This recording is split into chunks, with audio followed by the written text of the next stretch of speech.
श्री शिवाय नमस्तुभ्यम। हर हर महादेव। जय शिव शंभु। भगवान भोलेनाथ की कृपा आप सभी पर बनी रहे। दोस्तों, आप सभी का एक बार फिर से हमारे यूट्यूब चैनल में स्वागत है। दोस्तों, आज का वीडियो बहुत ही रोचक और खास होने वाली है। आप लोगों से निवेदन है कि इस वीडियो को पूरा जरूर सुनें। अब चलिए वीडियो को शुरू करते हैं।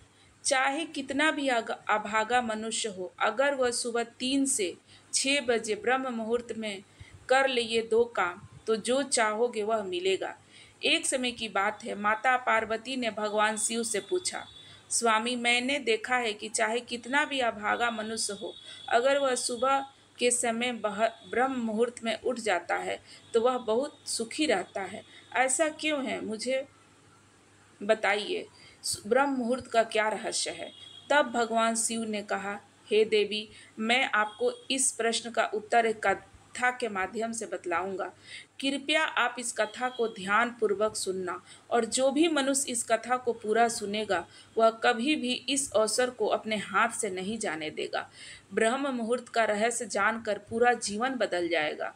भगवान शिव कथा को सुनना आरंभ करते हैं और माता पार्वती से कहते हैं, बहुत समय की बात है, काशी में दीनू नाम का एक लड़का रहता था। वह लड़का बहुत ही अच्छा था, लेकिन एक गलत आदत थी उसको। वह देर तक सोता रहता था। सुबह उसे जगाने के लिए कई घर वाले कई बार प्रयास करते थे, परंतु वह रोजाना सुबह देर से उठता था। वह लड़का कभी 9 बजे से पहले नहीं उठता था। जब वह बालक था तब परिवार वालों ने सोचा कि जब यह बड़ा हो जाएगा तो इसकी आदत में सुधार हो जाएगी, परंतु वह लड़का जैसे जैसे बड़ा होता गया उसकी यह आदत और भी ज़्यादा गहरी होती चली गई। दुनिया इधर से उधर हो सकती थी, लेकिन वह लड़का कभी भी जल्दी नहीं उठ पाता था। उसके पिता उसकी इस आदत से बहुत दुखी और परेशान रहते थे। उस लड़के को ढेरों नकारात्मक शक्तियों ने घेर लिया था। वह सभी को पलटवार कर जवाब देता था और दिन भर उदास रहता था। इसका असर उसके स्वास्थ्य पर भी पड़ रहा था। जब उस लड़के को यह पता लगा कि उसके सारे मित्र सफलता को प्राप्त कर चुके हैं, तब वह और भी ज़्यादा चिंतित हो गया और ईश्वर को कोसने लगा। वह बार बार यही कहता था कि मेरी किस्मत ही खराब है, परंतु उसके पिता अच्छी तरह से जानते थे कि इस लड़के को असफल होने के पीछे का क्या कारण है। भगवान शिव ने कहा, हे देवी, एक दिन की बात है, उसके पिता को किसी सन्यासी के बारे में पता चला। उसने तुरंत अपने बेटा की समस्या लेकर उस सन्यासी के पास पहुंच गया और अपना सन्यासी को बेटे की आदतों के बारे में बताया। और सन्यासी ने कहा, कल आप अपने बेटे को इस आश्रम में लेकर आना। फिर उस लड़के का पिता अगले दिन उस उस लड़के को लेकर सीधे सन्यासी से मिलने के लिए चला गया। वह तैयार तो नहीं हो रहा था, लेकिन अपने बेटे को अपने पास बुलाकर और कहा, तुम्हारे सारे मित्र जीवन में सफलता प्राप्त कर चुके हैं, तो क्या तुम सफल नहीं होना चाहते? तो लड़का ने उत्तर दिया कि जरूर पिताजी, परंतु जब भी मैं अपने मित्रों से उनकी सफलता का रहस्य पूछता हूँ तो वह मुझे कुछ नहीं बताते। तब भगवान शिव तब भगवान शिव ने कहा, हे देवी। फिर उसके पिता ने कहा कि मुझे यह सब रहस्य पता चल गया है, वह सभी को सफल होते जा रहे हैं। तब उस लड़के ने बड़ी उत्सुकता से पूछा, क्या पता चला है पिताजी, कृपया करके आप मुझे बताइए। उसके पिता ने कहा कि कल सुबह तुम्हें एक सन्यासी के आश्रम में जाकर उनसे मिलना है। यदि तुम वहां पर समय से पहुंच जाओगे तो वह सन्यासी तुम्हें ऐसा मंत्र बताएंगे जिससे तुम सफल हो जाओगे। परंतु एक समस्या है, लड़के ने कहा कि पिताजी, मैं तो कल पूरी रात जागता रहूंगा और सुबह सन्यासी से मिलकर आऊँगा। उसके पिता ने कहा कि ठीक है, तुम जाकर सन्यासी से आज्ञा को मानना। पिताजी के बात सुनकर वह लड़का बहुत अधिक खुश हुआ। जीवन में पहली बार रात्रि में वह जागता रहा, परंतु थोड़ी ही समय में उसे नींद आ गई और वह सो गया। अगली सुबह जब वह उठा तो उसे पता चला कि सन्यासी से मिलने का समय समाप्त हो चुका था। उसके पिता ने लड़के की तरफ देखा और कहा कि तुम जीवन में कभी सफल नहीं हो पाओगे, जाओ और जाकर सो जाओ। पिता की यह बात सुनकर उस लड़के को बहुत दुख हुआ। उसने मन में ही स्वयं को चुनौती दे दी कि कल सुबह वह सन्यासी से मिलने अवश्य जाएगा। उसने अपने पैर में एक छोटा सा घाव बना लिया, जिससे वह दर्द करने पर उसे रात भर नींद नहीं आई। भगवान शिव ने कहा, हे देवी, यह ऐसा पहला अवसर था जब उसने अपने जीवन में पहली बार सूर्योदय देखा था। वह तुरंत तैयार होकर सन्यासी से मिलने के लिए चला गया। आज उसका अनुभव कुछ अलग ही था। वह बेहद शांत महसूस कर रहा था। चलते चलते वह लड़का जैसे ही सन्यासी के आश्रम में पहुंचा तो वह वहां पे उसने देखा कि सन्यासी और उनके सभी मित्र ध्यान लगाए बैठे हुए थे। भगवान शिव ने कहा, हे देवी, फिर जब उसका ध्यान समाप्त हुआ, उस सन्यासी का ध्यान समाप्त हुआ, तब वह लड़का उस सन्यासी के पास पहुंचा और उन्हें प्रणाम करते हुए कहा कि आपके पास कोई ऐसा मंत्र है जिससे मैं सफल हो सकूं? कृपया करके मुझे वह मंत्र बताइए। अपने मित्रों के समान सफल होना चाहता हूँ और अच्छा जीवन जीना चाहता हूँ। भगवान शिव ने कहा, हे देवी। फिर सन्यासी मुस्कुराए और बोले, अच्छा, तो तुम वही बालक हो जिसे तुम्हारे पिताजी मुझसे मिलने ले आने वाले थे और उन्होंने तुम्हारे विषय में मुझे बहुत कुछ समझा दिया है। मैं तुम्हें वह मंत्र अवश्य देता, परंतु अब लड़के ने ऐसे ही परंतु शब्द सुना तो लड़का घबरा गया। उसने पूछा, क्या गुरुदेव? परंतु क्या गुरुदेव? तब सन्यासी बोले, मैं तुम्हें वह मंत्र बतलाऊंगा, परंतु अगले 21 दिन तक तुम्हें मेरी आज्ञा माननी होगी। मैं तुम्हें वह मंत्र 21 दिन के बाद बतलाऊंगा। तब मैं तुमसे जो भी कार्य कहूँगा तुम्हें वह करना ही होगा। यदि तुम असफल हुए या कार्य के बीच में अगर तुम्हारा संकल्प टूट गया तो उस मंत्र का असर नहीं होगा। दृढ़ निश्चय के साथ उस लड़के ने कहा कि मुझे आपकी सारी आज्ञा स्वीकार है। मैं 21 दिनों के लिए आपका दास हूँ। आप जो भी कहोगे मैं वही करूँगा। मुझे केवल और केवल उस मंत्र के बारे में जानना है। भगवान शिव ने कहा, हे देवी। फिर सन्यासी ने उस लड़के से कहा कि ठीक है, कल से तुम्हारा कार्य शुरू होगा। तुम इसी आश्रम में निवास करोगे। वह लड़का आश्रम में निवास करने के लिए तैयार हो गया। सन्यासी ने कहा कि यहाँ रहते हुए तुम्हें ब्रह्म मुहूर्त में उठना होगा और दूसरे शिष्यों के तरह ध्यान और तप करना होगा। साथ ही आश्रम के कार्यों में भी तुमको सहायता करनी होगी। ध्यान रखें, यह संकल्प टूटना नहीं चाहिए। भगवान शिव ने कहा, हे देवी,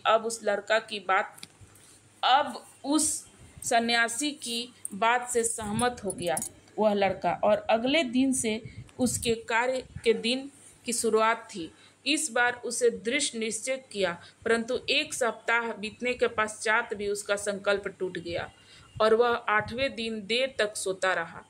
जब वह नींद से जागा तो उसने कहा, मुझसे कितनी बड़ी भूल हो गई है। वह रोते हुए सन्यासी के पास पहुंचा और कहने लगा कि हे गुरुदेव, मेरा संकल्प टूट गया है। अब मैं जीवन में कभी सफल नहीं हो पाऊंगा।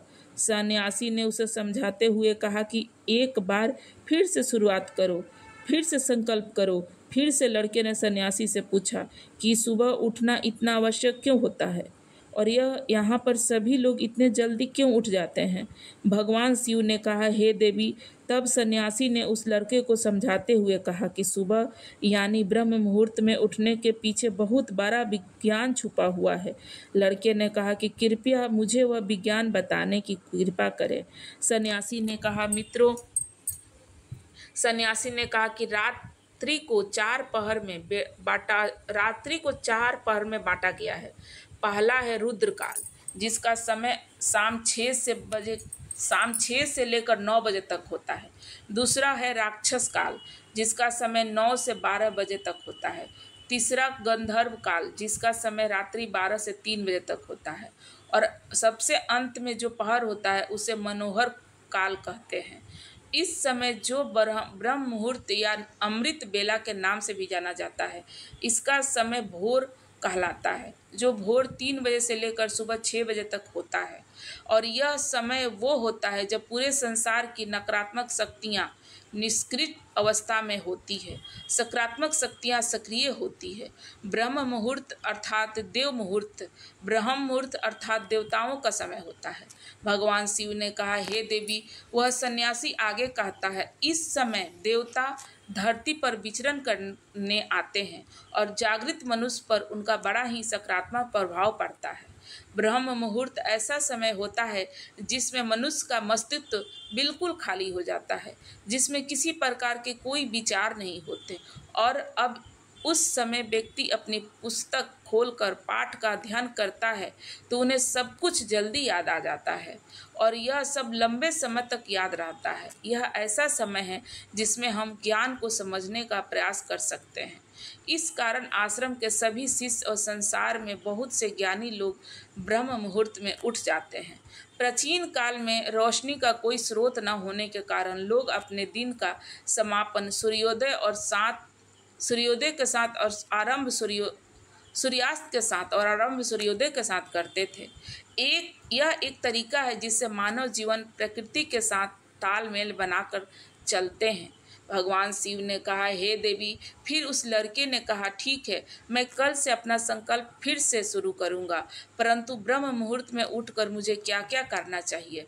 तब सन्यासी ने कहा, ठीक है, मैं तुम्हें बतलाता हूँ कि ब्रह्म मुहूर्त में क्या करना चाहिए और कैसे करना चाहिए। सबसे पहले उठकर धरती माता पर पांव रखने से पहले धरती माता को प्रणाम करना चाहिए और अपनी दोनों हथेलियों को देखना चाहिए और ईश्वर को धन्यवाद देना चाहिए कि उन्होंने तुम्हें आज का सूर्योदय देखने का अवसर दिया है। इसके बाद नित्य कर्म और स्नान करने के बाद शरीर को शुद्ध करने के बाद स्नान के पश्चात ध्यान की प्रतिक्रिया करनी चाहिए। ब्रह्म मुहूर्त में ध्यान की अवधि 21 दिन तक होती है। इस विधि का उपयोग तब किया जाता है जब आप अपनी कोई मनोकामना की पूर्ति चाहते हो। यह ऐसा होता है जब व्यक्ति अपने ज्ञान चक्र के सक्रिय होने पर काम करते हैं। भगवान शिव ने कहा, हे देवी, आगे वह सन्यासी कहता है, ज्ञान चक्र दोनों भंवरों के बीच होता है। यह संकल्प का स्थान भी कहा जाता है। अगर इस चक्र पर ध्यान केंद्रित किया जाए और अपनी मनोकामना को बार बार दोहराया जाए तो मात्र 21 दिन के भीतर वह मनोकामना पूरी हो जाती है। अगर आपके मन में कोई अधूरी मनोकामना है और आप उसे पूरी करना चाहते हैं, तब उसे सबसे पहले उस मनोकामना का स्पष्टीकरण कर ले। आपको क्या करना चाहिए, निर्णय अवश्य कर लेना चाहिए। इसके बाद पर ध्यान की विधि को शुरू करें। ब्रह्म मुहूर्त में स्नान करने के बाद एक ऐसा स्थान चुनें जहां पर वायु का प्रवेश हो। ध्यान में शुद्ध प्राण वायु का होना आवश्यक होता है। ध्यान की मुद्रा में रीढ़ की हड्डी सीधी होनी चाहिए, साथ ही गर्दन की हड्डी भी सीधी होनी चाहिए। मुखासन की अवस्था में दोनों हाथों की भुजाओं पर हाथ रखकर आंखें बंद करके बैठ जाना चाहिए। हाथों की मुट्ठी को बंद कर ले और 2-3 मिनट तक बिल्कुल शांत हो जाए। जब आपका शरीर स्थिर हो जाए और श्वास भी शांत हो जाए, तब उसके बाद अपना सारा ध्यान ज्ञान चक्र पर लगाएं। इस दौरान लंबी गहरी सांस लें और सांस को रोककर उसे इस तरह समय पर अपनी इच्छा को मन ही मन में दोहराएं और अपने मन से इष्ट देवता और देवी देवताओं को, गुरुजनों का चिंतन करें। भगवान शिव ने कहा, हे देवी। उस सन्यासी ने कहा, जब सांस को रोकना कठिन हो जाए तब धीरे धीरे सांस को बाहर की ओर छोड़ो। सांस को नाक से भरो और मुख से बाहर छोड़ो। इस प्रक्रिया को 3 से 4 बार प्रतिदिन दोहराओ। ऐसा प्रतिदिन करने से आपकी जो मनोकामना है वो अवचेत अवस्था में मन तक पहुंच जाती है और इच्छा पूर्ति जल्दी होने लगती है और ज्ञान चक्र सक्रिय हो जाता है, हमारी ज्ञान को पूरा करता है और सांस को रोक कर रखने के दौरान शरीर में आपातकाल की स्थिति हो जाती है, जिससे आप बेकार की बातें सोचने और समझने का विचार छोड़ देते हैं। ब्रह्म मुहूर्त के समय ईश्वर की विशेष कृपा होती है और वह कोई भी व्यक्ति अपनी मनोकामना को इस समय दोहराता है तो उसकी इच्छा जल्द ही पूरी हो जाती है। भगवान शिव ने कहा, देवी, इस प्रकार सन्यासी ने उस लड़के को ब्रह्म मुहूर्त का महत्व बताया। अगले 21 दिनों तक उस लड़के ने बड़े ही मन के साथ इस सक्रिय को अपनाया। अब वह बहुत ही ज़्यादा अनुशासित और शांत स्वभाव का बन चुका था। उस लड़के ने जैसे ही अपना संकल्प पूरा कर लिया, उसके बाद वह लड़का बड़े ही प्रसन्न भाव से सन्यासी से पूछा और कहने लगा, हे गुरुदेव, मैंने 21 दिन तक संकल्प पूरा कर लिया है, अब कृपया मुझे सफल होने का कोई मंत्र बताइए। तब उस सन्यासी ने मुस्कुराते हुए कहा, पिछले 21 दिनों से जो अनुभव हुआ है तुम करते आए हो, वही तुम्हारी सफलता का मंत्र है। जो व्यक्ति ब्रह्म मुहूर्त में उठकर ध्यान को सक्रिय को सही करते हैं, वह जीवन में कभी भी असफल नहीं हो पाते। तुम्हें ब्रह्म मुहूर्त का रहस्य पता चल चुका है।